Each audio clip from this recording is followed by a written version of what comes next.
The Honourable David Parker.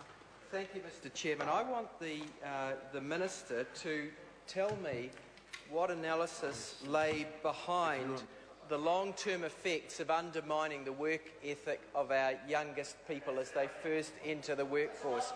We're told by the National Party people that prices always matter, that the amount that people get paid in real terms is what matter.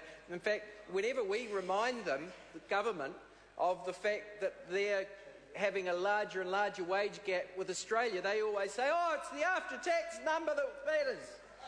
But here, for the youngest people in society, no, it's not. It's a different rule for them. It's not the after-tax amount that matters, it's the pre-tax amount. Mr.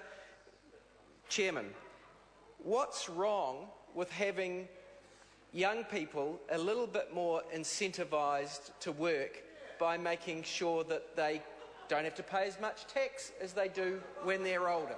What's wrong with that? What's wrong with that?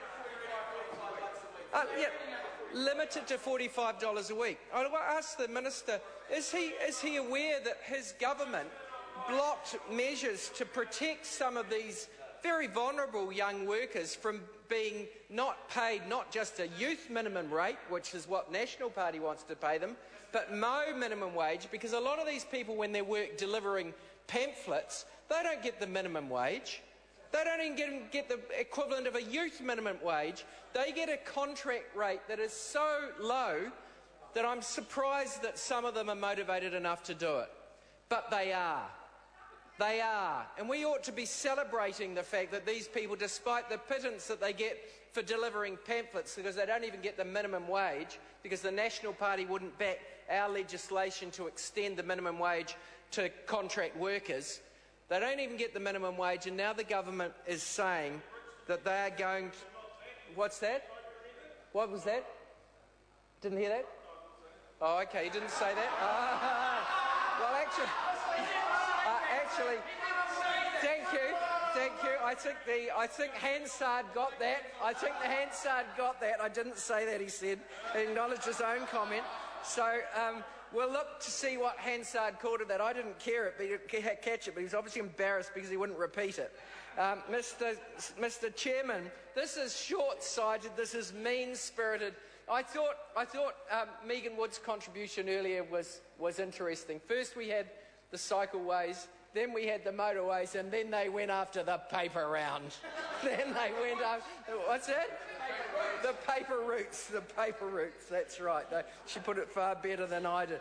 And they were sitting around the cabinet table and they thought, who can we get? Who's not paying their fair share? Who's not paying their fair share? And who didn't they look at?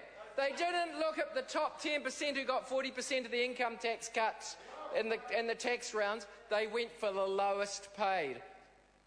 People not even getting the minimum wage, delivering pamphlets for sometimes $2 an hour, and it really is sometimes $2 an hour.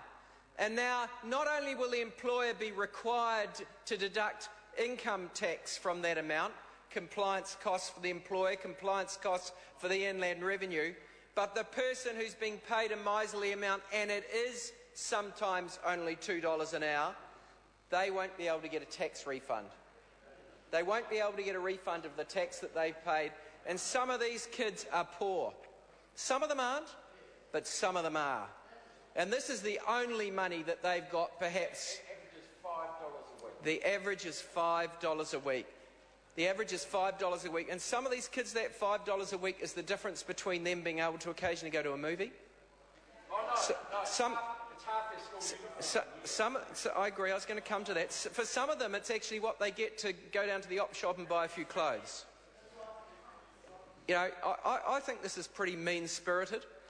If there weren't other things that the government could have done that were more, that could have, if this was the last bit that was going to tip this country into over the edge, then you know, maybe, but it isn't. And they had lots of choices other than this, and I want the minister to stand up and say why they picked this choice rather than other choices, why they're undermining the work ethic of these kids who are already working for sometimes a piddling $2 an hour are being taxed on it and they can't get a break from the government. It's being taken off them. Mr Chairman, I hope that the Minister stands and takes a call. I call Dr Megan Woods.